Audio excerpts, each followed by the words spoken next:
बिस्मिल्लाहिर्रहमानिर्रहीम। Dear students, how are you? I hope कि आपने पहले 7 डेज के लेक्चर्स को सिर्फ सुना ही नहीं होगा बल्कि तैयार भी किया होगा, क्योंकि ये तमाम इंपॉर्टेंट क्वेश्चन आपकी तमाम चैप्टर्स की एक्सरसाइजेस और कॉन्सेप्ट असेसमेंट एक्सरसाइजेस के सॉल्यूशंस हैं। आज हम लोग स्टार्ट कर रहे हैं 8th डे का प्लान, जिसमें हम 2 चैप्टर्स को डिस्कस करेंगे। 4 इंपॉर्टेंट शॉर्ट क्वेश्चंस मैं आपके लिए लेके आया हूं 2 चैप्टर्स में से, that is chemical kinetics and hydrocarbons. Hydrocarbons में हम बेसिक कॉन्सेप्ट के साथ साथ अल्केन, अल्कीन, अल्काइन और एरोमेटिक कंपाउंड्स को डिस्कस करेंगे। 4 इंपॉर्टेंट शॉर्ट क्वेश्चंस का मतलब है पंजाब बोर्ड में तकरीबन 8 नंबर का पेपर कंफर्म है इन तमाम क्वेश्चंस में से, और फेडरल बोर्ड में से इंशाल्लाह 6 नंबर का पेपर आपका कंफर्म शॉर्ट क्वेश्चंस की शक्ल में इस लेक्चर में से आएगा। लिहाजा इस लेक्चर को लाजमी तैयार करें और भरपूर तरीके से फोकस करें आप इन तमाम शॉर्ट क्वेश्चंस के ऊपर। आगाज करते हैं चैप्टर नंबर 7। पंजाब बोर्ड के लिहाज से जो पंजाब की टेक्स्ट बुक है उसमें केमिकल काइनेटिक्स, और फेडरल की बुक में भी केमिकल काइनेटिक्स का सेम कंटेंट है। आगाज करते हैं एक्सरसाइज का question number 2A। Question number 2A में what do you understand by the rate of a reaction? Rate of a reaction का मतलब है वो रेट या speed at which reactants are converted into a product in a chemical reaction. जब हम लोग किसी भी रेट ऑफ रिएक्शन को मेजर करते हैं तो हम 2 सूरतों में मेजर कर सकते हैं, या तो decrease in concentration of reactant per unit time, या फिर increase in concentration of product per unit time. ये 2 पॉइंट्स मैंने लिखे हैं, पॉइंट नंबर 1 और पॉइंट नंबर 2। फॉर्मूला क्या होगा इसका? Rate of reaction will be equal to, मैंने रेड लाइन से इसको अंडरलाइन किया है, change in concentration divided by time taken. For example, अगर आपके पास एक रिएक्शन है जिसमें A गोज टू B, तो A की कंसंट्रेशन वक्त के साथ साथ डिक्रीज करेगी और B की कंसंट्रेशन वक्त के साथ साथ इंक्रीज करेगी, तो रिएक्शन का रेट हाई होगा एट स्टार्ट। इसके यूनिट्स हैं मोल पर डेसीमीटर क्यूब, जो कि कंसंट्रेशन के यूनिट्स हैं, और पर सेकंड जो कि टाइम के यूनिट्स हैं। सो यूनिट्स बन के मोल पर डेसीमीटर क्यूब पर सेकंड्स। नेक्स्ट पार्ट देखिए, give the difference between enthalpy change of reaction and energy of activation. अगर आपको मैं एक डायग्राम दिखा सकूं जिस डायग्राम में आप कम से कम ये देख सकें कि किस तरह हम इंथैल्पी चेंज को और एक्टिवेशन एनर्जी को फर्क कर सकते हैं, इस डायग्राम पर गौर करें। रिएक्टेंट का एनर्जी लेवल ऊपर है और प्रोडक्ट का एनर्जी लेवल आपको नीचे नजर आ रहा है। एक्सोथर्मिक रिएक्शन, रिएक्टेंट के लेवल को एक लाइन से शो किया हुआ है और प्रोडक्ट नीचे ब्लू लाइन से है। इन दोनों के दरमियान एक एरो आपको नजर आ रहा है, यानी रिएक्टेंट और प्रोडक्ट के दरमियान एनर्जी के डिफरेंस को इंथैल्पी चेंज कहा जाता है, that is indicated by delta H। अब आ जाए एक्टिवेशन एनर्जी पर। जरा इस ग्राफ के लेफ्ट साइड पर देखें, आपको कर्व नजर आ रहे हैं। इस कर्व में आपको 2 एरोज नजर आ रहे हैं, एक एरो नीचे वाले कर्व का है और एक एरो ऊपर वाले कर्व का है। तो रिएक्टेंट और ट्रांजिशन स्टेट के दरमियान एनर्जी के बैरियर को या गैप को एक्टिवेशन एनर्जी का नाम दिया जाता है। सो इस तरह हमने बेसिकली दोनों में फर्क कर लिया। पहला पॉइंट, रिएक्टेंट और प्रोडक्ट के दरमियान एनर्जी के डिफरेंस को इंथैल्पी चेंज कहते हैं, जबकि minimum energy required to start a reaction, that is called activation energy. इसी तरह इंथैल्पी चेंज या एक्सोथर्मिक होगा या एंडोथर्मिक होगा, या उसमें हीट इवॉल्व होगी तो नेगेटिव साइन आएगा, और अगर हीट एब्जॉर्ब होगी तो पॉजिटिव साइन आएगा।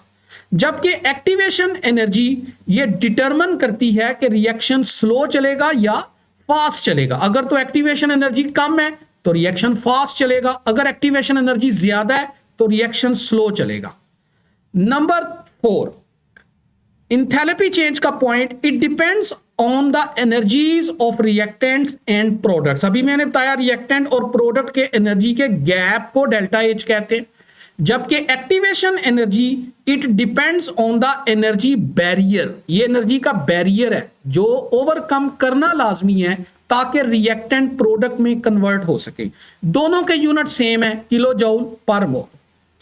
Why the instantaneous rate changes during a reaction? Instantaneous rate कहते हैं किसी भी रिएक्शन के दौरान एक ऐसा rate of reaction that is determined at a particular instant.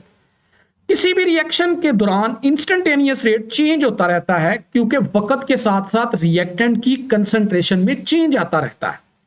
तीसरी लाइन में देखें, at the beginning of reaction reactant की कंसंट्रेशन सो हाई होती है, सो पार्टिकल्स कोलाइड मोर फ्रीक्वेंटली और रिएक्शन का रेट फास्ट है। जो ही रिएक्शन आगे बढ़ता जाता है, प्रोसीड करता है, रिएक्टेंट्स आर यूज्ड अप, वो इस्तेमाल होते जाते हैं। देयर कंसंट्रेशन डिक्रीजेस, जो ही उनकी कंसंट्रेशन डिक्रीज होती है तो number of effective collision become smaller, number of effective collision कम हो जाती हैं और रेट ऑफ रिएक्शन भी कम हो जाता है क्योंकि कुलियन फ्रीक्वेंसी में कमी आ जाती।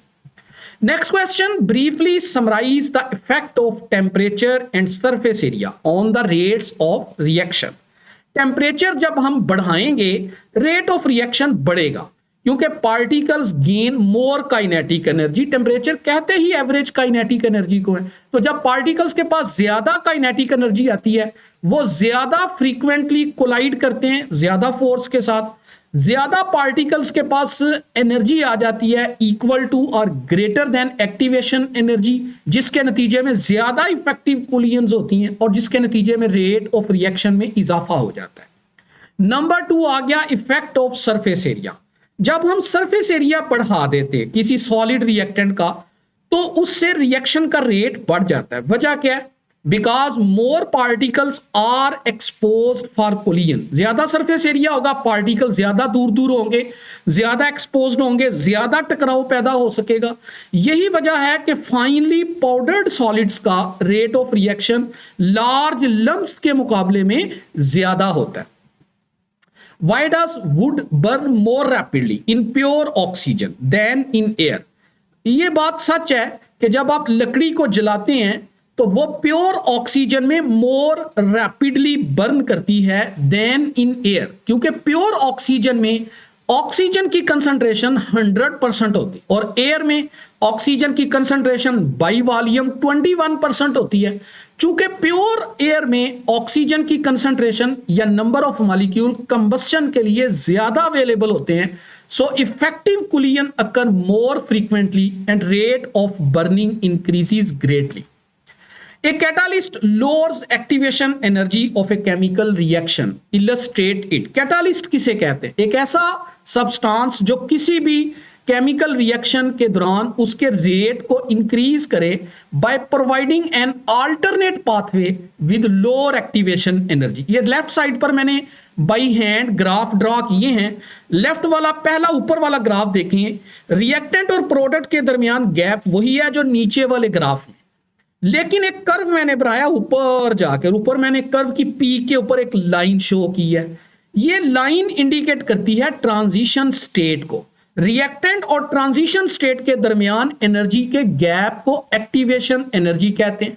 अगर मैं कैटालिस्ट यूज करूंगा तो कैटालिस्ट इसी रिएक्शन को करवाएगा लेकिन इस गैप को कम कर देगा। नीचे वाले ग्राफ को देखें, उसमें पीक थोड़ी सी नीचे आ गई, यानी एक्टिवेशन एनर्जी में कमी आ गई।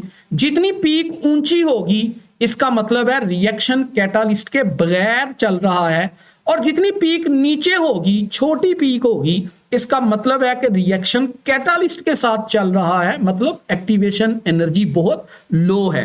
ना रिएक्टेंट में कोई फर्क पड़ता है ना प्रोडक्ट में, वो तो सेम रहते हैं। तो कैटालिस्ट इंथैल्पी चेंज में भी कोई फर्क नहीं लाता क्योंकि रिएक्टेंट और प्रोडक्ट के दरमियान गैप को इंथैल्पी चेंज कहते हैं। कैटालिस्ट का इससे कोई लेना देना नहीं। कैटालिस्ट सिर्फ और सिर्फ एक्टिवेशन एनर्जी को डिक्रीज करता है। ए कैटालिस्ट लोअर्स, ये मैंने करवा दिया। What role does the activation energy play in a chemical reaction? मैंने अभी गुजारिश की, एक्टिवेशन एनर्जी की मिनिमम अमाउंट है that reacting particles must possess for a chemical reaction to occur. अगर एक केमिकल रिएक्शन ने होना है तो उसके पास मॉलिक्यूल्स के पास मिनिमम अमाउंट ऑफ एनर्जी होनी चाहिए ताकि रिएक्टेंट प्रोडक्ट में कन्वर्ट हो जाए। That minimum amount of energy is called activation energy. अब रोल क्या है कैटालिस्ट का केमिकल रिएक्शन? नंबर 1, ये एक एनर्जी बैरियर है बिटवीन रिएक्टेंट्स एंड प्रोडक्ट्स। एक रुकावट है, जैसे एक बैरियर है, एक एक उस बैरियर को, उस पहाड़ को, उस पीक को क्रॉस करेंगे तो रिएक्टेंट प्रोडक्ट में कन्वर्ट होगा। सिर्फ वही मॉलिक्यूल जिनके पास एनर्जी इक्वल टू या ग्रेटर देन एक्टिवेशन एनर्जी होती है वो प्रोडक्ट में कन्वर्ट हो सकते हैं कुलियन के बाद। अगर एक्टिवेशन एनर्जी हाई है तो रिएक्शन स्लो हो जाएगा क्योंकि थोड़े से मॉलिक्यूल्स उस बैरियर को क्रॉस कर सकेंगे। अगर एक्टिवेशन एनर्जी लो है तो रिएक्शन फास्ट होगा क्योंकि बहुत ज्यादा मॉलिक्यूल्स इस बैरियर को क्रॉस कर सकें। कैटालिस्ट का काम एक्टिवेशन एनर्जी को लो करना है जिसके नतीजे में स्पीड ऑफ रिएक्शन फास्ट हो जाती है।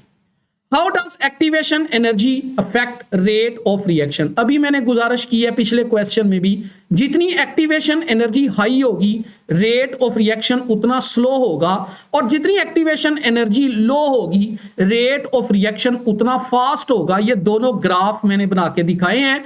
एक ग्राफ में एक्टिवेशन एनर्जी की पीक बहुत ऊपर है, ट्रांजिशन स्टेट बहुत ऊपर जाकर बन रही है, और नीचे वाले ग्राफ में एक्टिवेशन एनर्जी कम है और ग्राफ नीचे जाकर बन।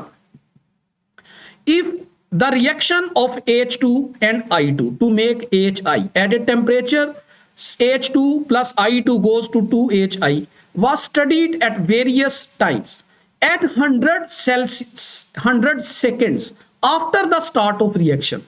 इसका मतलब है जब रिएक्शन स्टार्ट हुआ तो इनिशियल टाइम 0 सेकंड था और फाइनल टाइम है 100 सेकंड्स। तो चेंज इन टाइम देखें कितना आ जाएगा, 100 सेकंड्स। ये मैंने डाटा बना दिया नीचे। The iodine concentration falls from 0.01 to 0.0080। ये चेंज इन कंसंट्रेशन है। पहले इनिशियल कंसंट्रेशन लिखेंगे 0.010 और फाइनल कंसंट्रेशन लिखेंगे 0.0080। चेंज कितना आ गया? Change in concentration is equal to 0.002। अब ये डिफरेंस आपने निकाला इनिशियल और फाइनल के दरमियान। अब आप रेट ऑफ रिएक्शन का फार्मूला लगाएंगे। क्या फार्मूला पड़ा था? Change in concentration divided by time. ऊपर कंसंट्रेशन में आने वाला चेंज लिखें 0.002 और नीचे टाइम में आने वाला चेंज लिखें 100 सेकंड्स। डिवाइड करेंगे तो आंसर आएगा 0.00002 molar per seconds. What is Boltzmann distribution curve? ये एक ग्राफ है जो शो करता है kinetic energy of molecules are distributed among the molecules of a substance at given temperature. यानी यहां पर मैंने आपको ग्राफ बना के दिए हैं, 4 ग्राफ नजर आ रहे हैं आपको मुख्तलिफ कलर्स में। एक ग्राफ में मैंने लाइंस शो की हैं। ये जो ग्राफ का एक्स एक्सिस है ये काइनेटिक एनर्जी ऑफ मॉलिक्यूल्स को शो करता है और ग्राफ का वाई एक्सिस ये रिलेटिव फ्रीक्वेंसी को शो करता है। अगर आप ग्राफ को देखें तो ग्राफ के अंदर जो कर्व के नीचे वाला एरिया है वो नंबर ऑफ मॉलिक्यूल्स को शो करता है जिनके पास उतनी काइनेटिक एनर्जी मौजूद है। आप देखें जो पहला ग्राफ है उसकी पीक बहुत ऊंची है, यानी उन मॉलिक्यूल्स की डेंसिटी या फ्रीक्वेंसी बहुत ज्यादा है जिनके पास लो काइनेटिक एनर्जी। आगे चलते जाएंगे, काइनेटिक एनर्जी बढ़ती जा रही है लेकिन एरिया कम होता जा रहा है जिन मॉलिक्यूल्स के पास एक्टिवेशन एनर्जी मौजूद है। तो एक्स एक्सिस काइनेटिक एनर्जी को रिफ्लेक्ट कर रहा है और वाई एक्सिस शो कर रहा है नंबर ऑफ मॉलिक्यूल्स को having a particular energy. Explain why 10 Celsius rise in temperature approximately doubles the rate. सिर्फ 10 सेल्सियस ही नहीं, 10 केल्विन भी लिखा जा सकता है। जब आप 10 सेल्सियस टेम्परेचर बढ़ाते हैं या 10 केल्विन टेम्परेचर बढ़ाते हैं तो rate of many chemical reaction approximately double हो जाता है क्योंकि मॉलिक्यूल्स के पास काइनेटिक एनर्जी डबल हो जाती है। लो टेम्परेचर पर थोड़े से मॉलिक्यूल्स हैं जिनके पास सफिशिएंट एनर्जी होती है। जब आप टेम्परेचर 10 सेल्सियस बढ़ाते हैं मॉलिक्यूल ज्यादा तेज भागते हैं, कुलियन फ्रीक्वेंट होती है, large number of molecules attain कर लेते हैं एक्टिवेशन एनर्जी जिससे रेट ऑफ रिएक्शन डबल हो जाता है। हम कंक्लूड यूं करेंगे कि नंबर ऑफ इफेक्टिव कुलियन बढ़ जाती हैं so the rate of reaction becomes nearly double, क्योंकि नंबर ऑफ इफेक्टिव कुलियन भी डबल हो जाती हैं। Can a catalyst be consume in a chemical reaction? Why और वाई नॉट? बिल्कुल भी नहीं। कैटालिस्ट कभी भी किसी केमिकल रिएक्शन में परमानेंटली कंज्यूम नहीं होता। जब कोई केमिकल रिएक्शन स्टार्ट होता है तो कैटालिस्ट उस रिएक्शन को स्टार्ट करने में हिस्सा लेता है, एक अल्टरनेट पाथवे प्रोवाइड करता है रिएक्टेंट्स को कि वो प्रोडक्ट में कन्वर्ट हो जाए। ऐसा अल्टरनेट पाथवे जिस पाथवे की एक्टिवेशन एनर्जी लो होती है और जो ही रिएक्शन एंड पर आता है तो वही कैटालिस्ट अनचेंज फॉर्म में रीजनरेट हो जाता है। उसकी फिजिकल फॉर्म चेंज हो सकती है कि वो सॉलिड है तो लिक्विड बन जाए, लिक्विड है तो गैस, लेकिन केमिकल कंपोजिशन में कोई चेंज नहीं आता। इंटरमीडिएट जो फॉर्म बनती है उसमें टेम्परली वो रिएक्ट करता है रिएक्टेंट्स के साथ, लेकिन जो ही इंटरमीडिएट फॉर्म डीकंपोज होकर प्रोडक्ट में कन्वर्ट होती है तो कैटालिस्ट रीप्रोड्यूस हो जाता है, मतलब कैटालिस्ट में कोई केमिकल चेंज नहीं आता। Explain whether the reaction is homogeneous और हेट्रोजीनियस। होमोजीनियस कैटालिसिस का मतलब रिएक्टेंट और कैटालिस्ट की फिजिकल स्टेट सिमिलर है, और हेट्रोजीनियस में रिएक्टेंट और कैटालिस्ट की फिजिकल स्टेट डिफरेंट है। चूंकि SO2 गैस है, O2 गैस है और V2O5 कैटालिस्ट सॉलिड फॉर्म में है, लिहाजा रिएक्टेंट और कैटालिस्ट की फिजिकल स्टेट डिफरेंट होने की वजह से हम इसे हेट्रोजीनियस कैटालिसिस का टाइटल दें। Draw an energy profile diagram to show a catalysed and uncatalysed reaction. ये मैंने ग्राफ ड्रा किया है। ये एक्सोथर्मिक रिएक्शन का ग्राफ है। वाई एक्सिस पर एनर्जी और एक्स एक्सिस पर रिएक्शन कोऑर्डिनेट है, यानी रिएक्शन प्रोसीड कर रहा है रिएक्टेंट टू प्रोडक्ट। आपको लेफ्ट साइड पर रिएक्टेंट नजर आ रहा है CH2 double bond CH2 plus H2। Right side पर नीचे जाकर आपको प्रोडक्ट नजर आ रहा है CH3। इस अमल को हाइड्रोजीनेशन कहते हैं और ये एक्सोथर्मिक रिएक्शन है। कैसे पता चला? क्योंकि रिएक्टेंट का एनर्जी लेवल हाई और प्रोडक्ट का एनर्जी लेवल लो है, इसका मतलब ये एक्सोथर्मिक ग्राफ है। अब दो कर्व्स आपको नजर आ, एक कर्व ऊंचा है, ट्रांजिशन स्टेट काफी ऊपर जाकर बन रही है, ग्राफ के ऊपर देखें जरा, और दूसरे कर्व में ट्रांजिशन स्टेट थोड़ी नीचे आकर बन रही है। एक कर्व में एक्टिवेशन एनर्जी ज्यादा है, एक ब्लैक कलर के एरो हेड से मैंने शो किया टॉप टू बॉटम, और साथ ही मैंने एक और एरो लगाया जो छोटा है। तो जो बड़ा एरो है वो शो कर रहा है उस रिएक्शन को जो कैटालिस्ट के बगैर प्रोसीड कर रहा है, उसकी एक्टिवेशन एनर्जी को, और जो नीचे वाला कर्व आपको नजर आ रहा है जिसमें एक्टिवेशन एनर्जी कम है, वो उस रिएक्शन की एक्टिवेशन एनर्जी को शो कर रहा है जो कैटालाइज्ड रिएक्शन है, यानी कैटालिस्ट की मौजूदगी में हो रहा है। How order of reaction is derived from rate law. पहली बात ये जहन में रखें, order of reaction number of molecules को बोलते हैं जिनकी कंसंट्रेशन चेंज हो रही है during the course of reaction. जब हम ऑर्डर ऑफ रिएक्शन को डिराइव करना चाहते हैं तो हम रेट लॉ या रेट एक्सप्रेशन में पावर्स को या एक्सपोनेंट्स को, जो कंसंट्रेशन ऑफ रिएक्टेंट्स की पावर्स होती हैं, उनको एड अप करते हैं। फर्ज करें आपके पास एक जनरल रिएक्शन है, A moles of A plus B moles of B goes to produce product. अब अगर देखा जाए तो rate is equal to, according to law of mass action, capital K into concentration of A power M। M क्या है? Order of reaction with respect to A multiply by concentration of B power N। N क्या है? Order of reaction with respect to B। इसका मतलब हमने A के लिहाज से ऑर्डर ऑफ रिएक्शन M निकाला और B के लिहाज से ऑर्डर ऑफ रिएक्शन N निकाला। ओवरऑल ऑर्डर निकालने के लिए हम दोनों को प्लस करेंगे तो लास्ट लाइन में देखें, overall order is equal to M plus N। Explain what is meant by specific rate constant of a reaction and how it is represented in rate equation. पहली बात, स्पेसिफिक रेट कांस्टेंट एक proportionality constant है जो rate equation में हम लिखते हैं, इसको रेट कांस्टेंट कहते हैं और इसको सिंबल K से जाहिर करते हैं, और K की वैल्यू टेम्परेचर पर डिपेंडेंट होती है।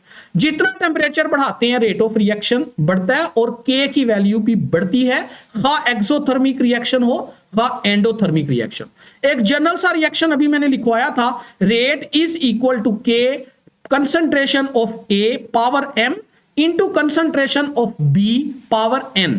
अब यहां पर जो K है वो रेट कांस्टेंट है, वो स्पेसिफिक रेट कांस्टेंट नहीं है। पंजाब की बुक में थोड़ी सी कंपोजिंग मिस्टेक है, उसको मैंने यहां दुरुस्त कर दिया है।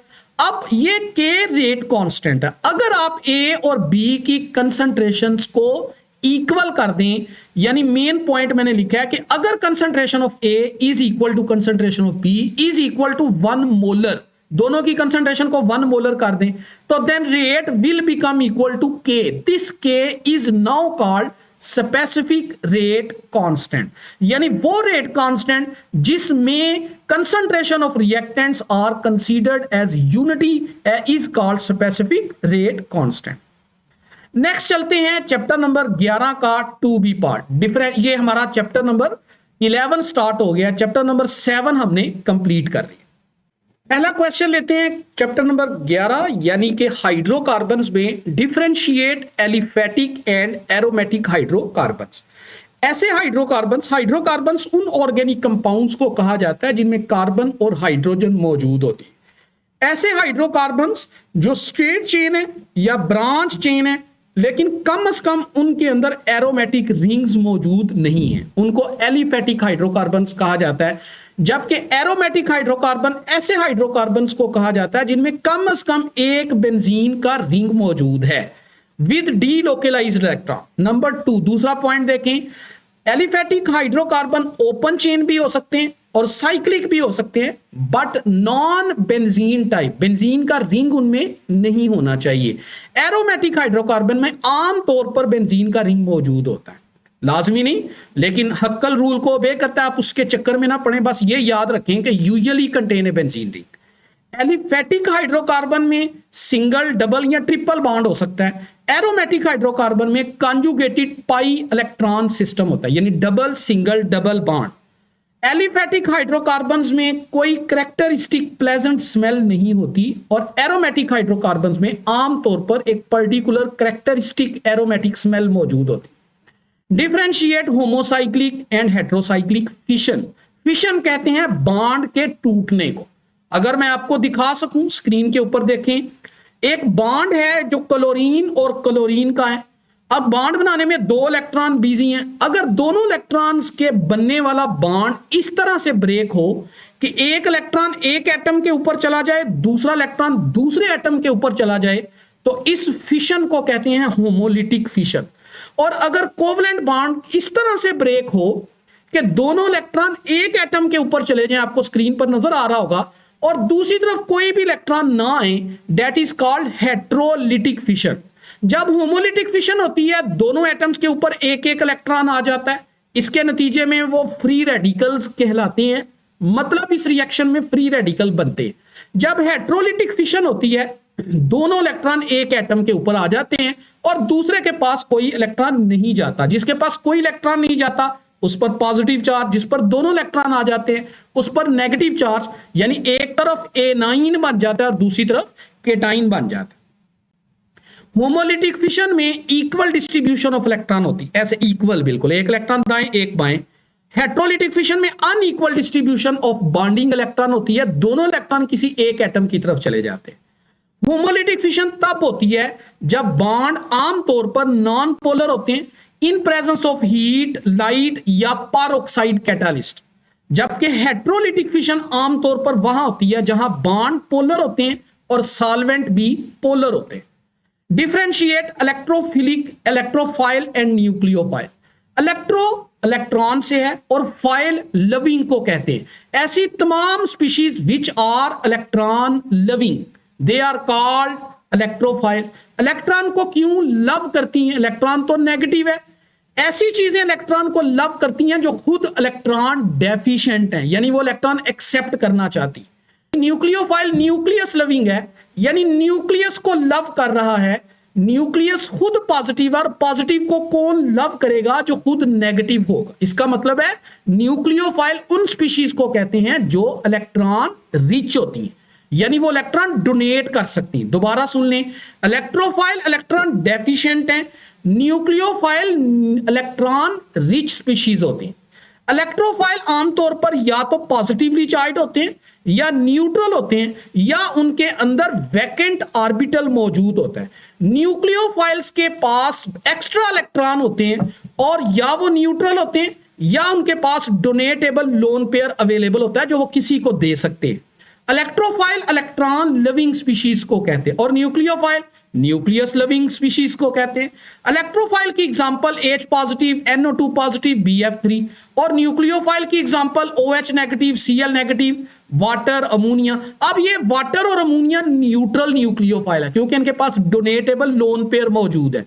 और लेफ्ट साइड पर BF3 ये न्यूट्रल इलेक्ट्रोफाइल है क्योंकि बोरान इलेक्ट्रॉन के पेयर को एक्सेप्ट करने की एबिलिटी रखता है, ये deficient of octet. Explain why alkanes do not undergo addition reactions. वाकई ये बात सच है कि अल्केन्स एडिशन रिएक्शंस नहीं देते। क्यों? क्योंकि अल्केन्स में कार्बन और कार्बन सिंगल बॉन्ड होता है या कार्बन और हाइड्रोजन भी सिंगल बॉन्ड होता है। एडिशन रिएक्शन आमतौर पर अनसैचुरेटेड हाइड्रोकार्बन्स में होते हैं, जैसे अल्कीन्स हैं, अल्कीन्स में डबल बॉन्ड है, या अल्काइंस हैं जिनमें ट्रिपल बॉन्ड है, या बेंजीन है जिसमें अनसैचुरेशन मौजूद है, तो वहां एडिशन रिएक्शन होंगे। अल्केन्स में कार्बन और carbon single bond sigma bond के जरिए से कनेक्टेड होते हैं जो बड़ा स्ट्रांग होता है, और सिग्मा बॉन्ड स्टेबल होता है और उसमें कोई पाई बॉन्ड नहीं होता। सिंगल बॉन्ड में तो सिर्फ सिग्मा बॉन्ड होता है, पाई बॉन्ड तो होता ही नहीं जिसको ब्रेक करके वहां पर नए एटम्स को ऐड किया जा सके। यही वजह है कि अल्कीन्स को हम सैचुरेटेड हाइड्रोकार्बन्स कहते हैं क्योंकि इनके अंदर maximum number of hydrogen atoms जितने होने चाहिए कार्बन के साथ अटैच उतने मौजूद हैं। इसी चीज को सैचुरेटेड कहते हैं। जैसे मैं कहूं कि मैं सैचुरेटेड हूं, मुझे खाने की तलब नहीं है, इसका मतलब है जितना खाना मैंने खाना था मैं वो खा चुका हूं, मुझे उसकी तलब नहीं है, तो मैं सैचुरेटेड। तो जितने कार्बन के साथ एटम्स अटैच होने चाहिए थे उतने मौजूद हैं, लिहाजा कार्बन को कोई तलब नहीं है मजीद एटम्स को अटैच करने की। हां, अल्केन्स में एडिशन की बजाय alkanes commonly undergo substitution reaction. Substitution का मतलब है एक एटम आएगा, एक एटम चला जाएगा। जैसे नीचे एग्जांपल देखें, मीथेन प्लस क्लोरीन।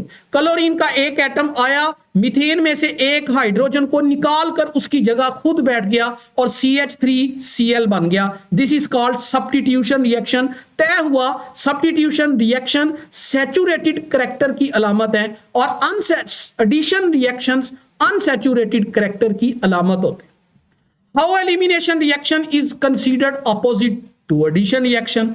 भाई सादी सी बात है, जब आप एडिशन करते हैं तो एटम्स या ग्रुप ऑफ एटम्स ऐड होते हैं किसी मॉलिक्यूल में, और ऐड होने के लिए मैंने अभी क्या बताया, कार्बन और कार्बन अनसैचुरेटेड होने चाहिए, यानी या डबल बॉन्ड होना चाहिए या ट्रिपल बॉन्ड होना चाहिए ताकि अनसैचुरेटेड कंपाउंड में ऐड हो सके। और जब ऐड करते हैं, करते जाते हैं हत्ता कि तमाम पाई बॉन्ड टूटकर सिग्मा में चेंज हो जाते हैं, यानी सारा अनसैचुरेटेड पार्ट सैचुरेटेड में कन्वर्ट हो जाता है, तब तक एडिशन होती रहती है। जैसे एग्जांपल देखें, CH2 डबल बॉन्ड CH2, आप इसमें H2 ऐड करें, दो एटम्स हैं हाइड्रोजन के, एक एटम एक कार्बन के पास, दूसरा एटम साथ वाले कार्बन के पास, और CH2 double bond CH2 convert हो जाएगा CH3 सिंगल बॉन्ड CH3। अब आ जाए एलिमिनेशन रिएक्शन। एलिमिनेशन में तो हम एटम्स निकाल रहे हैं और निकालेंगे वहां जहां पहले से बहुत सारे एटम्स मौजूद हो। अच्छा, मौजूद ज्यादा से ज्यादा एटम्स कहां होते हैं? जहां सैचुरेशन होती है। इसका मतलब है सैचुरेटेड कंपाउंड्स में एलिमिनेशन आसान होती। जैसे देखें एग्जांपल, CH3 एक कार्बन के पास 3 हाइड्रोजन, साथ वाले कार्बन के पास भी 3 हाइड्रोजन, एक कार्बन से एक हाइड्रोजन निकाल लें, दूसरे कार्बन से भी दूसरा हाइड्रोजन निकाल लें, H2 बाहर निकल गया, पीछे बच गया CH2 डबल बॉन्ड CH2। तो एडिशन रिएक्शंस से अनसैचुरेशन कम होती है और एलिमिनेशन रिएक्शन से अनसैचुरेशन में इजाफा होता है। Compare carbocation stability in propene and two butene. पहले तो याद रखें, सबसे ज्यादा स्टेबल कार्बोकेटाइन टर्शरी होता है, फिर सेकेंडरी, फिर प्राइमरी कार्बोकेटाइन सबसे कम स्टेबल होता है। कार्बोकेटाइन को हम कार्बोनियम आयन भी कहते हैं। यहां 2 कंपाउंड्स का तस्करा किया। सबसे पहले तो प्रोपीन है। अगर हम प्रोपीन के रिएक्शंस करवाएंगे तो सेंट्रल कार्बन के ऊपर पॉजिटिव चार्ज आएगा। ये मैंने डायग्राम भी एलैबोरेट की है अपने हाथ से। CH3 CH CH3, सेंटर वाला जो CH है उसके ऊपर आपको कार्बोकेटाइन नजर आ रहा है, पॉजिटिव चार्ज। अब इधर वाला मिथाइल ग्रुप भी सेंट्रल कार्बन को इलेक्ट्रॉन दे रहा है, इधर वाला मिथाइल ग्रुप भी सेंट्रल कार्बन को इलेक्ट्रॉन डोनेट कर रहा है। यानी मिथाइल ग्रुप की नेचर होती है इलेक्ट्रॉन रिलीजिंग इफेक्ट, ये इलेक्ट्रॉन देते हैं सेंट्रल कार्बन को। अच्छा, कार्बन के ऊपर तो पॉजिटिव चार्ज है, पॉजिटिव चार्ज को अगर इलेक्ट्रॉन मिल जाएंगे तो उसका पॉजिटिव चार्ज तो खत्म हो जाएगा। जब पॉजिटिव चार्ज कम हो जाएगा या खत्म हो जाएगा तो उस पॉजिटिव चार्ज की किसी की तरफ अट्रैक्शन नहीं रहेगी। जब अट्रैक्शन नहीं रहेगी तो वो ज्यादा स्टेबल हो जाएगा। इसका मतलब है स्टेबिलिटी बढ़ जाती है जब पॉजिटिव चार्ज में कमी आ जाती। अब दोनों मिथाइल ग्रुप इलेक्ट्रॉन दे रहे हैं कार्बोकेटाइन को, लिहाजा कार्बोकेटाइन के पास इलेक्ट्रॉन की डेफिशिएंसी में कमी आ रही, यानी पॉजिटिव चार्ज में कमी आ रही। अब चलें जरा ब्यूटीन के स्ट्रक्चर की तरफ। अगर आप ब्यूटीन का कार्बोकेटाइन बनाएंगे, इसमें भी सेकेंडरी कार्बोकेटाइन बनता है। जरा नीचे वाली डायग्राम देखें, CH3 के साथ CH है और उसके ऊपर पॉजिटिव चार्ज है, कार्बन पर मैंने दायरा लगाया। राइट साइड पर CH3 CH2 है। अब ऊपर वाले स्ट्रक्चर में और नीचे वाले स्ट्रक्चर में फर्क देखें। नीचे वाले स्ट्रक्चर में कार्बोकेटाइन को लेफ्ट साइड से मिथाइल ग्रुप इलेक्ट्रॉन दे रहा है और राइट साइड से इथाइल ग्रुप इलेक्ट्रॉन दे रहे हैं। इसका मतलब दोनों तरफ से इलेक्ट्रॉन डोनेट किए जा रहे हैं कार्बोकेटाइन को, तो कार्बोकेटाइन के पास इलेक्ट्रॉन पहले से ज्यादा आ जाएंगे। चूंकि इथाइल ग्रुप की इलेक्ट्रॉन डोनेट करने की या रिलीज करने की एबिलिटी मिथाइल ग्रुप के मुकाबले में ज्यादा होती। ऊपर दोनों तरफ मिथाइल ग्रुप इलेक्ट्रॉन डोनेट कर रहे थे कार्बोकेटाइन को, जिससे कार्बन का पॉजिटिव चार्ज कम हो गया। नीचे वाली एग्जांपल में एक तरफ से मिथाइल ग्रुप कार्बोकेटाइन को इलेक्ट्रॉन दे रहा है और एक तरफ से इथाइल ग्रुप कार्बोकेटाइन को इलेक्ट्रॉन दे रहा है, जिससे कार्बोकेटाइन के पास इलेक्ट्रॉन में मजीद कमी आ जाएगी। जब मजीद कमी आ जाएगी तो इसका मतलब यह हुआ कि कार्बोकेटाइन का पॉजिटिव चार्ज और कम हो जाएगा, यानी उसकी दूसरों के लिए अट्रैक्शन और कम हो जाएगी, यानी वो और ज्यादा स्टेबल हो जाएगा। तो तय हुआ 2-ब्यूटीन का कार्बोकेटाइन ज्यादा स्टेबल होता है as compare to propene carbocation. When propene undergoes electrophilic addition with HBr, पहले तो ये याद रखें प्रोपीन अनसैचुरेटेड कंपाउंड है और उसमें इलेक्ट्रोफिलिक एडिशन होती है HBr की। जब आप HBr ऐड करेंगे तो H और Br दो हिस्से हैं, H पार्शियल पॉजिटिव है और Br पार्शियल नेगेटिव है। अब अगर आप प्रोपीन को देखें, प्रोपीन में डबल बॉन्ड वाले दो कार्बन है, एक कार्बन के पास 2 हाइड्रोजन और एक कार्बन के पास 1 हाइड्रोजन। इसका मतलब प्रोपीन अनसिमेट्रिकल है। ऐसी अल्कीन जिस अल्कीन में डबल बॉन्ड वाले कार्बन के पास हाइड्रोजन की तादाद अनइक्वल हो, उसे अनसिमेट्रिकल अल्कीन कहा जाता है। जबकि HBr में एक हिस्सा पार्शियल पॉजिटिव है और एक हिस्सा पार्शियल नेगेटिव है, इसका मतलब यह भी अनसिमेट्रिकल है। जब दोनों ही चीजें अनसिमेट्रिकल है तो मार्कोनी-कोव्स रूल अप्लाई होगा, जो यह कहता है कि if an unsymmetrical reagent is added to an unsymmetrical alkene, the negative part of unsymmetrical reagent goes to that carbon which has least number of hydrogen. इसका मतलब ब्रोमीन जो कि पार्शियल नेगेटिव है वो कार्बन नंबर 2 के पास जाएगी, क्योंकि उसके पास हाइड्रोजन की तादाद कम है। अब ये जो रिएक्शन हुआ है इसमें डबल बॉन्ड तो टूट गया, सिंगल में कन्वर्ट हो गया। एक हाइड्रोजन एटम जाकर अटैच हो गया उस कार्बन से जो डबल बॉन्ड वाली है, जिसके पास हाइड्रोजन ज्यादा थे, यानी CH2 वाले कार्बन के पास हाइड्रोजन चला गया और ब्रोमीन CH वाले कार्बन के पास चली गई। अब यहां 2 कार्बोकेटाइन बनने के चांसेस थे। अगर मैं मार्कोनी-कोव्स रूल को निकाल दूं जहन से, तो 2 चांसेस हैं। पहले तो पार्शियल पॉजिटिव हाइड्रोजन ने ऐड होना है, ब्रोमीन ने तो पहले ऐड नहीं होना। अच्छा, जो ही पार्शियल पॉजिटिव हाइड्रोजन ऐड होगा तो हाइड्रोजन के ऐड होने के 2 रास्ते, या तो हाइड्रोजन पहले कार्बन पर ऐड हो जाएगा या हाइड्रोजन दूसरे कार्बन पर ऐड हो जाएगा। अगर हाइड्रोजन पहले कार्बन डबल बॉन्ड वाले पहले कार्बन पर ऐड होगा तो A वाली प्रोडक्ट बनेगी कार्बोकेटाइन, और अगर हाइड्रोजन दूसरे वाले कार्बन पर ऐड होगा यानी सेकंड कार्बन के ऊपर, तो B वाला कार्बोकेटाइन बनेगा। A वाला कार्बोकेटाइन सेकेंडरी कार्बोकेटाइन है, नीचे देखें, और B वाला कार्बोकेटाइन प्राइमरी कार्बोकेटाइन है। मैंने मेंशन किया है चूंकि सेकेंडरी कार्बोकेटाइन ज्यादा स्टेबल है, प्राइमरी कार्बोकेटाइन लेस स्टेबल है, इसलिए जो A वाला कार्बोकेटाइन है उसके बनने के चांसेस ज्यादा होते हैं। और सेकंड स्टेप में जो ब्रोमाइड आइन है वो सेकेंडरी कार्बोकेटाइन पर अटैक करता है, ना कि प्राइमरी कार्बोकेटाइन पर अटैक करता है। इसलिए मेजर प्रोडक्ट इसकी 1 ब्रोमोप्रोपेन की बजाय 2 ब्रोमोप्रोपेन होगी। Explain how inductive effect from alkyl group stabilise carbocation in alkyne. अभी मैंने बताया कि कार्बोकेटाइन कहते हैं ऐसे कार्बन को जिस पर पॉजिटिव चार्ज। अगर पॉजिटिव चार्ज में कमी आ जाए तो वो कार्बन स्टेबल हो जाएगा। अब कार्बोकेटाइन में पॉजिटिव चार्ज में कमी कब आती है? जब दोनों तरफ से इलेक्ट्रॉन कार्बोकेटाइन को मिल रहे होते हैं। और ये इलेक्ट्रॉन कौन देता है? अल्काइल ग्रुप इलेक्ट्रॉन डोनेट करते हैं कार्बोकेटाइन को। अल्काइल ग्रुप का मतलब जैसा कि मिथाइल है, इथाइल है, वो दोनों तरफ से इलेक्ट्रॉन पुश करते हैं। जरा नीचे आकर एग्जांपल देखें, आपको नजर आ रहा है CH3 CH2 पॉजिटिव। अब पॉजिटिव वाला कार्बन कार्बोकेटाइन है और इस कार्बोकेटाइन को इलेक्ट्रॉन कौन डोनेट कर रहा है? सिर्फ एक मिथाइल ग्रुप डोनेट कर रहा है। अगर दूसरी एग्जांपल को देखें, CH3 CH पॉजिटिव CH3, इसमें सेंट्रल कार्बन कार्बोकेटाइन है जो कि सेकेंडरी कार्बोकेटाइन है। इसे दोनों तरफ से मिथाइल ग्रुप इलेक्ट्रॉन डोनेट कर रहे हैं, लिहाजा ये वाला कार्बोकेटाइन पहले की निस्बत ज्यादा स्टेबल हो जाएगा। तीसरी एग्जांपल देखें, टर्शरी कार्बोकेटाइन। कार्बोकेटाइन के दाएं भी मिथाइल ग्रुप इलेक्ट्रॉन डोनेट कर रहा है, ऊपर से भी मिथाइल ग्रुप इलेक्ट्रॉन डोनेट कर रहा है, लेफ्ट से भी मिथाइल ग्रुप इलेक्ट्रॉन डोनेट कर रहा है। इसका मतलब कार्बोकेटाइन को तीनों तरफ से इलेक्ट्रॉन मिल रहे हैं, लिहाजा कार्बोकेटाइन का पॉजिटिव चार्ज और कम हो जाएगा, यानी वो और ज्यादा स्टेबल हो जाएगा। नेक्स्ट देखिए, इसका मतलब ये हुआ कि टर्शरी कार्बोकेटाइन सबसे ज्यादा स्टेबल होगा, सेकेंडरी कार्बोकेटाइन कम और प्राइमरी कार्बोकेटाइन सबसे कम स्टेबल हो।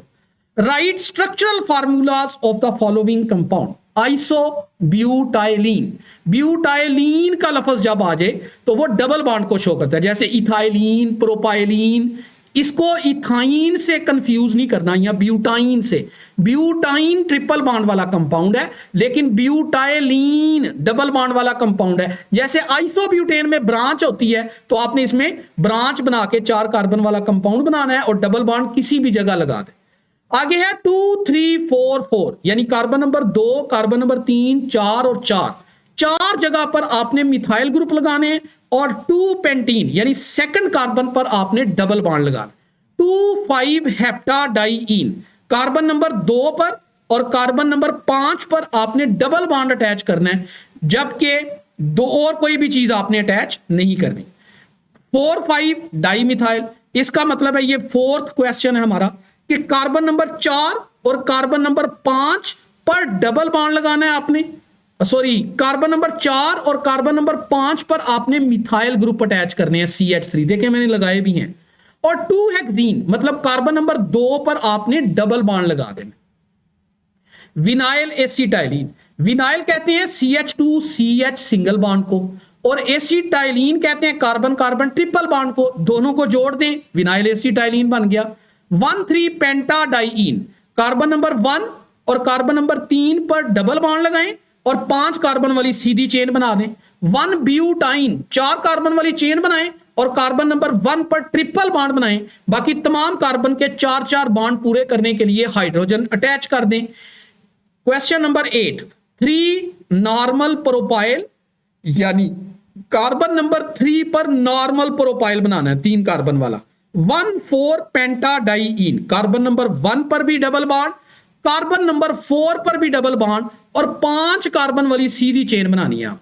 इस तरह स्ट्रक्चर ड्रा कर लें। 4 मिथाइल 2 पेंटाइन, पेंटाइन का मतलब 5 कार्बन ड्रा करें सीधे बिल्कुल, और उसके कार्बन नंबर 4 पर मिथाइल ग्रुप लगा दें और कार्बन नंबर 2 पर ट्रिपल बॉन्ड लगा दें। बाकी तमाम कार्बन के हाइड्रोजन अटैच करके वैलेंसी पूरी कर लें। आइसोपेंटेन, पेंटेन के 3 आइसोमर होते हैं, नॉर्मल पेंटेन सीधे, आइसोपेंटेन जिसमें सेकंड कार्बन पर मिथाइल ग्रुप की ब्रांच आ जाती है उसको आइसोपेंटेन कहते हैं, या इसे 2 मिथाइल ब्यूटेन बी कहा जाता है। नेक्स्ट देखिए, राइट कॉन्सेप्ट असेसमेंट एक्सरसाइज आ गई। Right structural formula of 2 methyl butane, अभी मैंने आइसोपेंटेन बना के दिखाया आपको, वही 2 मिथाइल ब्यूटेन। आगे 2 डाई मिथाइल प्रोपेन, प्रोपेन का मतलब 3 कार्बन ड्रा करें सीधे, सेकंड कार्बन के ऊपर भी मिथाइल ग्रुप और सेकंड कार्बन के नीचे भी मिथाइल ग्रुप लगा दें। नेक्स्ट देखें, write down displayed formula of, इसी पैटर्न पर जैसे मैंने स्ट्रक्चरल फार्मूलाज बनाए हैं आपने प्रैक्टिस करनी है खुद से, इसके डिस्प्लेड फार्मूला बनाएं, यानी इस तरह से फार्मूलाज बनाएं कि तमाम हाइड्रोजन एटम्स, कार्बन एटम्स और तमाम के बॉन्ड्स आपको अलग अलग नजर आए। ये आपकी असाइनमेंट है। Give 2 differences between molecules of cyclopentane and pentane. Cyclopentane का स्ट्रक्चर मैंने ड्रा किया है, 5 कार्बन वाला अल्कीन है और 5 कार्बन का रिंग बना हुआ है। 5 कार्बन रिंग बना रहे हैं, ओपन चेन पेंटेन है, सीधी कार्बन की चेन बना लें इस तरह। अच्छा, जब साइक्लोपेंटेन है उसका जनरल फार्मूला साइक्लिक अल्केन का होता है CnH2n। चूंकि पेंटेन है 5 कार्बन है तो n की वैल्यू 5 आ गई, 5 ज़रब 2 10, यानी फार्मूला बना C5H10।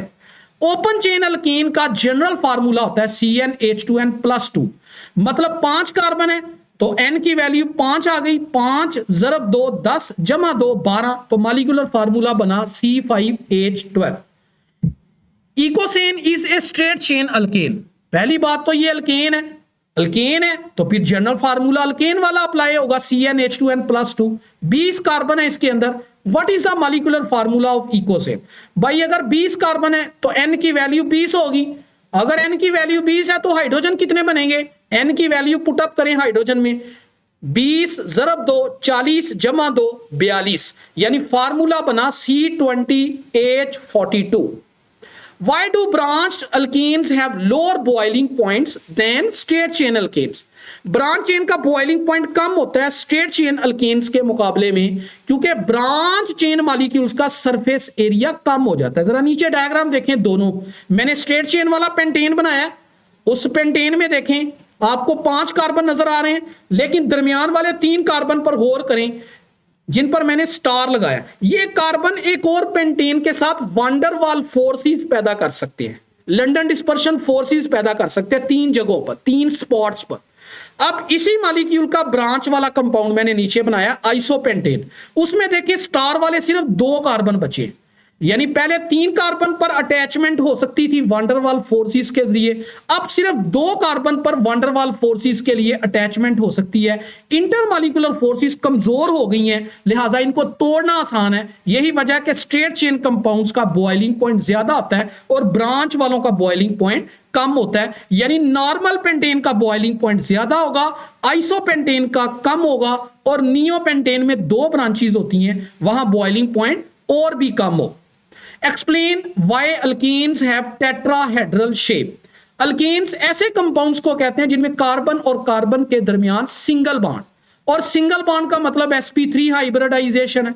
एक कार्बन के अंदर 4 ऑर्बिटल्स होते हैं वैलेंस शेल के अंदर, 4 अनपेयर्ड इलेक्ट्रॉन है, एक 2s1 2px1 2py1 2pz1, और 4 कोवलेंट बॉन्ड बनते हैं। ये जो 4 कोवलेंट बॉन्ड है इसको बनाने के लिए एक 2s ऑर्बिटल और 3 2p ऑर्बिटल हाइब्रिडाइज करते हैं, मिक्स होते हैं, उनके नतीजे में 4 इक्विवेलेंट sp3 हाइब्रिड ऑर्बिटल्स पैदा होते हैं। ये जो 4 ऑर्बिटल्स पैदा हुए हैं ये अपने आप को इस तरह अरेंज करते हैं टेट्राहेड्रल शेप में, ताकि डिस्टरबेंस कम से कम, रिपल्शन कम से कम और डिस्टेंस ज्यादा से ज्यादा हो। और ये अरेंजमेंट सिर्फ और सिर्फ कौन सी हो सकती है? जिसमें डिस्टरबेंस या रिपल्शन कम से कम हो, डेट इज टेट्राहेड्रल ज्योमेट्री, और बॉन्ड एंगल इसका आता है 109.5। Draw the shape of cyclopropane and cyclopentane. Cyclopropane जिसमें 3 कार्बन एटम कनेक्टेड है, ये ब्लैक कलर में आपको कार्बन के एटम नजर आ रहे हैं और व्हाइट कलर में आपको हाइड्रोजन के एटम्स नजर आ रहे हैं। साइक्लोपेंटेन में 5 कार्बन साइक्लिक पाथ बना रहे हो, साइडों पर हाइड्रोजन पूरे कर लें आप। Explain why alkanes have high stability.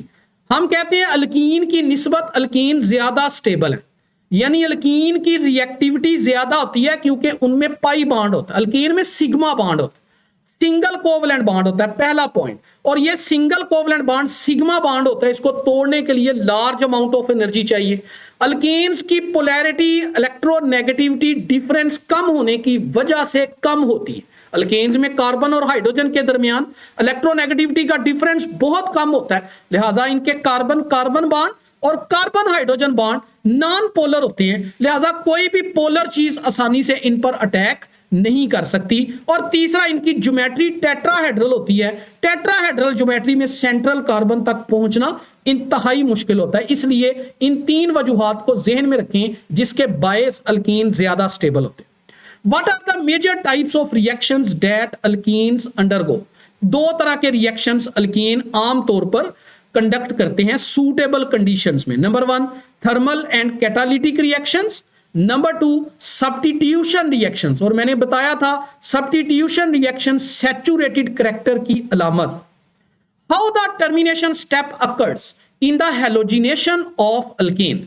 Termination का मतलब क्या है कि दो फ्री रेडिकल आमने सामने आ जाएं और दोनों के मिलने से एक स्टेबल मॉलिक्यूल बन जाए, रेडिकल कंज्यूम हो जाते हैं, लिहाजा चेन रिएक्शन स्टॉप हो जाता है। चूंकि चेन रिएक्शन चलने की वजह ही रेडिकल्स होते हैं, जब रेडिकल ही कंज्यूम हो गए, इस्तेमाल हो गए, तो रिएक्शन भी स्टॉप हो जाता है।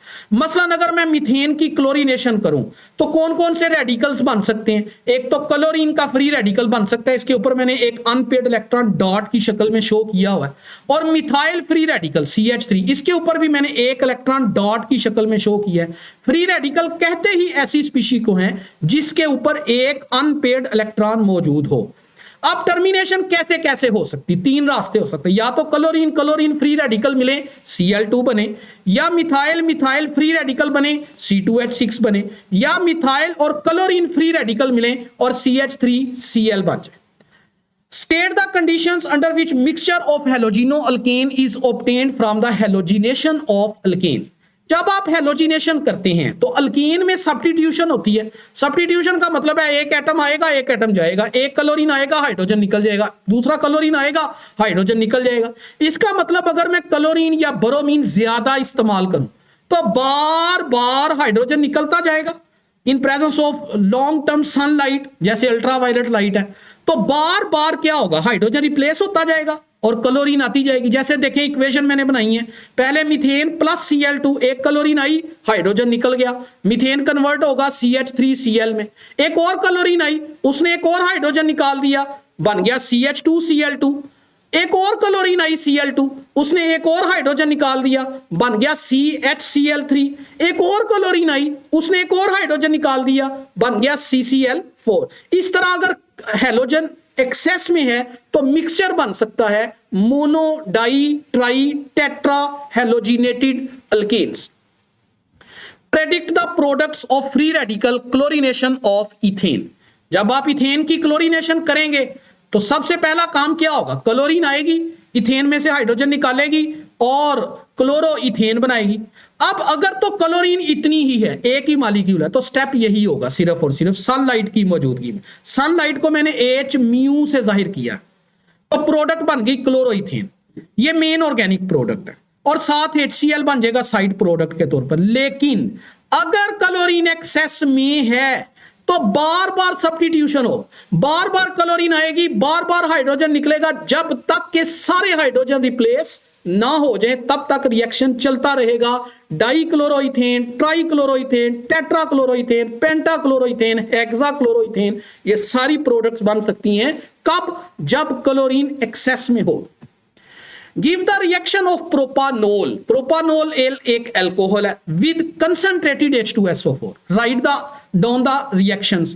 सबसे पहले ये ज़हन में रखें, कंसंट्रेटेड H2SO4 के साथ डिफरेंट कंडीशंस के अंदर प्रोपानोल डिफरेंट रिएक्शंस प्रोसीड कर सकती है। सबसे पहले देखें, अगर आपने टेम्परेचर 140 सेल्सियस रखा है, वाटर की मौजूदगी में रिएक्शन करवा रहे हैं, पहला तो यहां फॉर्मेशन होगी प्रोपाइल हाइड्रोजन सल्फेट।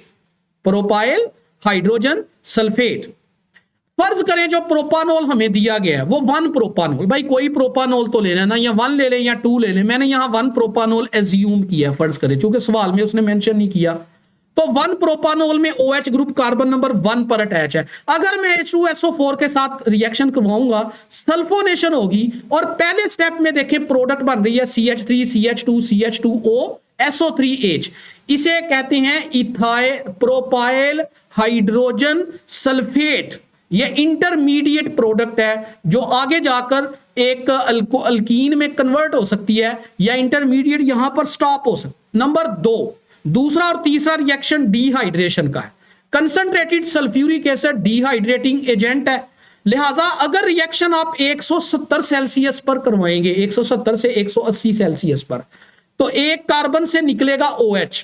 कौन सी कार्बन से? पहली कार्बन से। जिस कार्बन के साथ OH ग्रुप अटैच है, CH2 वाली कार्बन, उसे कहते हैं अल्फा कार्बन, वहां से निकलेगा OH, और साथ वाली कार्बन को कहते हैं बीटा कार्बन, वहां से निकलेगा H। अल्फा और बीटा कार्बन के दरमियान डबल बॉन्ड आ जाएगा, प्रोपीन बन जाएगी।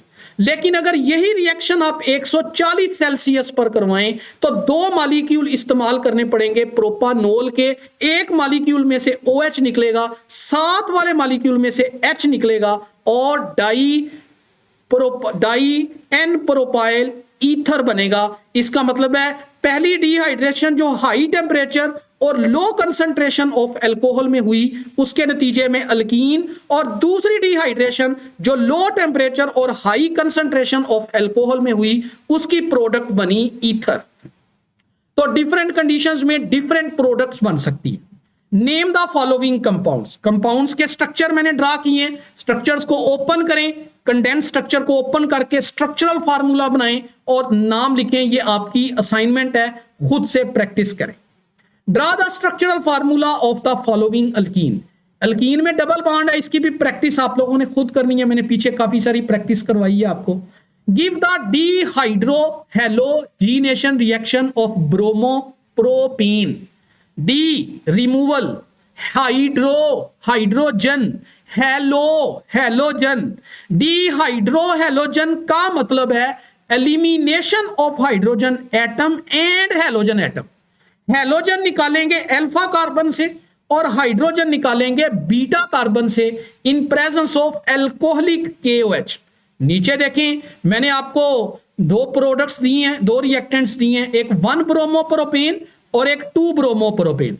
1 ब्रोमोप्रोपेन में भी देखें अल्फा कार्बन से ब्रोमीन निकल रही है और साथ वाली बीटा कार्बन से हाइड्रोजन निकल रहा है। दोनों एटम से रिमूवल होगा तो अल्फा और बीटा के दरमियान डबल बॉन्ड आ जाएगा, यानी फाइनल प्रोडक्ट प्रोपीन बनेगी। हीट करना पड़ेगा इसमें साथ। दूसरा रिएक्टेंट देखें 2 ब्रोमोप्रोपेन, इसमें ब्रोमीन सेंटर वाले कार्बन से अटैच है। यहां भी क्या होगा, सेंटर वाला कार्बन अल्फा कार्बन है क्योंकि उसके साथ हैलोजन अटैच है। अब आपने हाइड्रोजन उतारना है, दाएं भी बीटा कार्बन, बाएं भी बीटा कार्बन। दाएं वाले बीटा के पास भी 3 हाइड्रोजन, बाएं वाले बीटा के पास भी 3 हाइड्रोजन। या दाएं से हाइड्रोजन निकाल लें या बाएं से निकाल लें, क्योंकि हाइड्रोजन इक्वल है। अगर हाइड्रोजन दोनों तरफ अनइक्वल होते फिर आपने उस कार्बन से हाइड्रोजन निकालना था जिस कार्बन के पास हाइड्रोजन की तादाद कम होती। चूंकि यहां दाएं और बाएं दोनों बीटा कार्बन के पास हाइड्रोजन इक्वल हैं, लिहाजा कहीं से भी हाइड्रोजन निकाल दें, प्रोपीन स्ट्रक्चर डेवलप होगा। Can propanol undergo dehydration. भाई डिहाइड्रेशन के लिए दो शर्तें। पहली शर्त है अल्फा कार्बन के पास OH हो, दूसरी शर्त है बीटा कार्बन के पास रिमूवेबल हाइड्रोजन हो। तो प्रोपानोल में दोनों चीजें मौजूद हैं। कंसंट्रेटेड H2SO4 इस्तेमाल करेंगे जो कि डिहाइड्रेटिंग एजेंट है और प्रोडक्ट बनेगी हमारे पास प्रोपीन।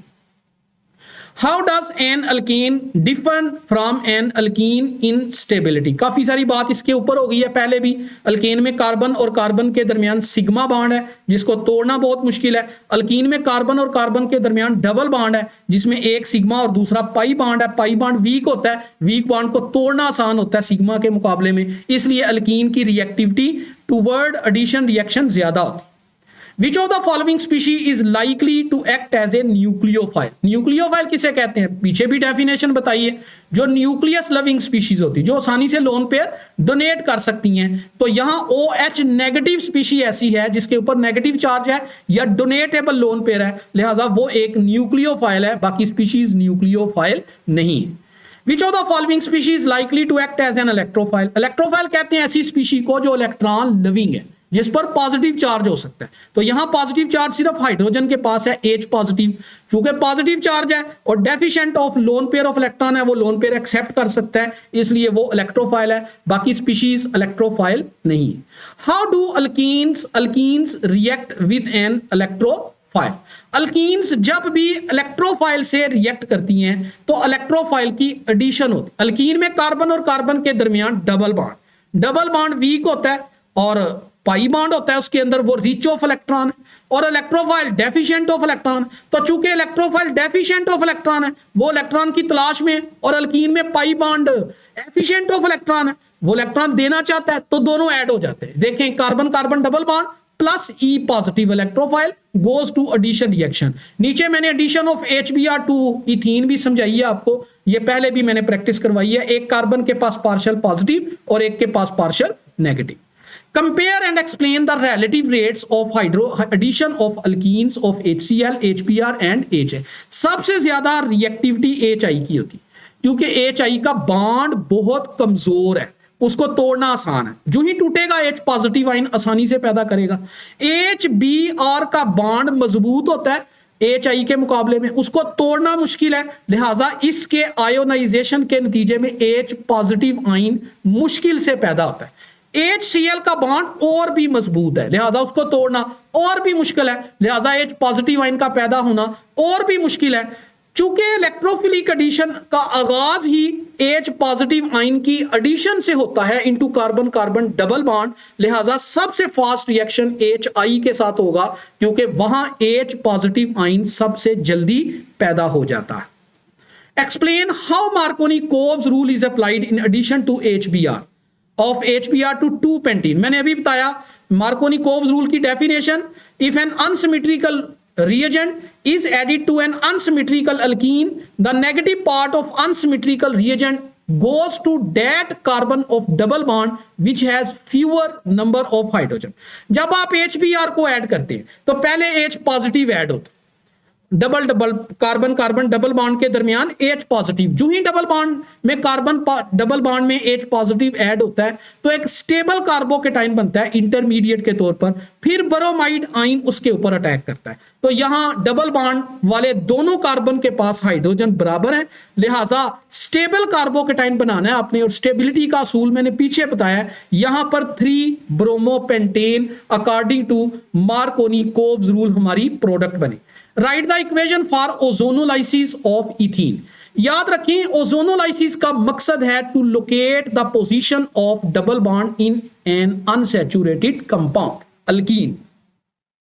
जब ओजोन रिएक्ट करता है पहले तो ओजोन डबल बॉन्ड में ऐड हो जाएगा, तो दरमियान में एक प्रोडक्ट मैंने बनाई है ozonide. Carbon carbon double bond single में चेंज हो गया और O3 इस तरह से अटैच हो गया। फिर ये ओजोनाइड हाईली अनस्टेबल होता है, ये खुद को रीअरेंज करता है, इसका नीचे वाला ऑक्सीजन ऊपर जाकर अटैच हो जाता है और प्रोडक्ट बनती है मोलो ओजोनाइड। जबकि जिंक और वाटर की मौजूदगी में डिस्टिलेशन करें तो ये मोलो ओजोनाइड टूटकर फॉर्मेल्डिहाइड पैदा करे। गिव द एपॉक्सीडेशन, एपॉक्साइड का बनना, ऐसा रिएक्शन जिसमें अल्कीन के अंदर डबल बॉन्ड के अक्रॉस ऑक्सीजन एटम अटैच हो जाते हैं और वो कार्बन जो पहले ही आपस में कनेक्टेड है वो ऑक्सीजन के थ्रू कनेक्टेड हो जाएं। इस अमल को एपॉक्सीडेशन कहते हैं और प्रोडक्ट को एपॉक्साइड कहते हैं। देखिए ब्यूटीन आपके पास मौजूद है, आप इसमें पर ऑक्सी एसिड इस्तेमाल कर सकते हैं RCOOOH। ये क्यों इस्तेमाल किया है? ताकि ये ऑक्सीजन प्रोवाइड करे। नीचे देखें मैंने हाथ से ऑक्सीजन लिखी भी है 1/2O2। ये oxygen carbon carbon double bond के अक्रॉस ऐड होगी और जो कार्बन कार्बन डबल बॉन्ड है वो सिंगल बन जाएगा और यहां पर ऑक्सीजन कनेक्ट हो जाएगी, दोनों कार्बन को ब्रिज करेगी आपस में, इसे एपॉक्साइड कहते हैं। How ozonolysis can indicate the position of a double bond in an alkene? कैसे पता चलता है कि डबल बॉन्ड कहां पर मौजूद है? ओजोनोलाइसिस में ओजोन ऐड ही वहां होता है जहां कार्बन और कार्बन के दरमियान डबल बॉन्ड हो और डबल बॉन्ड वाले कार्बन को तोड़कर उनको कार्बोनाइल ग्रुप में तब्दील कर देता है, या एल्डिहाइड में या कीटोन में। अब अगर आप जो है वो प्रोडक्ट को आइडेंटिफाई कर लें कि जो दो प्रोडक्ट आपकी बनी है उनमें उनकी नेचर क्या है, तो आपको position of double bond determine करना आसान हो जाएगा। मसलन एग्जांपल लेते हैं, एक अननोन अल्कीन है आपके पास, नीचे मैंने लिखी है CH3CH डबल बॉन्ड CH और उसमें आप ओजोन ऐड कर देते हैं O3। जो ही आप ओजोन ऐड करते हैं डबल बॉन्ड टूट जाता है। अच्छा, जो ही डबल बॉन्ड टूटता है, डबल बॉन्ड के लेफ्ट पर क्या था CH3CH, उसको कार्बोनाइल ग्रुप बना दें CH को, तो वो बन गया एसिटाल्डिहाइड। राइट साइड पर क्या था CH3CH, राइट साइड वाले CH को भी कार्बोनाइल ग्रुप बना दें C डबल बॉन्ड O, वो दोबारा बन गया एसिटाल्डिहाइड। चूंकि डबल बॉन्ड सेंटर से ब्रेक हुआ और हर डबल बॉन्ड वाला कार्बन एल्डिहाइड ग्रुप में तब्दील हो गया, इसका मतलब है दो मॉलिक्यूल्स बने एथानल के, और ये तय करता है कि डबल बॉन्ड दोनों कार्बन, कार्बन नंबर 2 और कार्बन नंबर 3 के दरमियान था, इसीलिए दाएं और बाएं वाली प्रोडक्ट एक जैसे एल्डिहाइड बने हैं। लिहाजा ओरिजिनल अल्कीन जो थी दैट वाज 2 ब्यूटीन या but 2 ene. Ethene is a monomer used in polymerization to create polyethene. Ethene का रिएक्शन मैंने नीचे लिखा है, इससे पॉलीइथीन बनता है। केमिकल स्ट्रक्चर ऑफ इथीन से कैसे पता चलता है कि it is suitable for polymerization? देखिए जो इथीन है ये हाईली अनसैचुरेटेड कंपाउंड और स्टेबल है, सूटेबल है फॉर पॉलीमराइजेशन, क्योंकि इसमें सिग्मा बॉन्ड भी मौजूद है और पाई बॉन्ड भी। पाई बॉन्ड कमजोर होता है डबल बॉन्ड में और ये आसानी से ब्रेक हो जाता है। जो ही पाई बॉन्ड ब्रेक होता है तो सिंगल बॉन्ड में कन्वर्ट हो जाता है और ये वाला स्ट्रक्चर साथ वाले इसी तरह के स्ट्रक्चर से कनेक्ट हो जाता है पाई बॉन्ड के टूटने के बाद। इस तरह बहुत सारे मोनोमर्स आपस में कनेक्ट होते जाते हैं और लंबी सीरीज बनती जाती है। इसलिए हम कहते हैं वो तमाम कंपाउंड जिनमें कार्बन और कार्बन के दरमियान डबल बॉन्ड होता है वो एडिशन पॉलीमराइजेशन के लिए सूटेबल होते हैं। Ethene is a monomer used in polymerization of polyethene. Discuss the change in hybridization and bond angle during this reaction. देखिए इथीन में कार्बन और कार्बन के दरमियान डबल बॉन्ड, मतलब दोनों कार्बन sp2 हाइब्रिडाइज्ड। जब पॉलीथीन बनता है तो कार्बन और कार्बन डबल बॉन्ड सिंगल में चेंज हो जाता है, मतलब दोनों कार्बन sp3 हाइब्रिडाइज्ड होते हैं, मतलब बॉन्ड एंगल 120 से चेंज होकर 109.5 डिग्री में कन्वर्ट हो जाता है। Explain why an addition reaction increases the saturation of a molecule. अभी थोड़ी देर पहले भी मैंने बताया था addition होती ही वहां है जहां कंपाउंड अनसैचुरेटेड होता है, डबल बॉन्ड हो या ट्रिपल बॉन्ड हो, ताकि उसको एडिशन करने के बाद सिंगल में चेंज किया जा सके। जब हम कोई चीज ऐड करते हैं तो पाई बॉन्ड टूटना शुरू और नए एटम्स उस पाई बॉन्ड वाली जगह पर अटैच होना शुरू हो जाते हैं। सो जो मल्टीपल बॉन्ड होते हैं, ट्रिपल बॉन्ड, डबल बॉन्ड, वो सिंगल में चेंज होना शुरू हो जाते हैं। इसका मतलब यह हुआ कि मॉलिक्यूल के अंदर ज्यादा सिंगल बॉन्ड आ जाते हैं। पहले मॉलिक्यूल में ज्यादा डबल या ट्रिपल बॉन्ड थे, यानी ज्यादा अनसैचुरेटेड था। अब मॉलिक्यूल में ज्यादा सिंगल बॉन्ड आ गए, मतलब ज्यादा सैचुरेटेड होगा। This is all about over short questions of chemical kinetics and hydrocarbon. 4 important short questions हैं इसमें, तकरीबन 45 से 50 मिनट आपको लगेंगे इनको तैयार करने में। बिल्कुल भी लूज ना करें, बहुत फोकस करके तैयारी कीजिएगा, एनडी टेस्ट में भी आपके काम आएंगे इंशाल्लाह। नेक्स्ट 9th डे का plan according to my promise, अल्लाह ताला के हुक्म से, अल्लाह की तौफीक से, मैं कल इंशाल्लाह जिंदगी रही तो लॉन्ग क्वेश्चंस आपके लिए लेके आऊंगा, 3 चैप्टर्स के, जिसमें 3 लॉन्ग क्वेश्चन, फेडरल की बुक के टोटल 13 नंबर और पंजाब की बुक के टोटल 12 नंबर का पोर्शन मैं कल आपके पास लेके आऊंगा।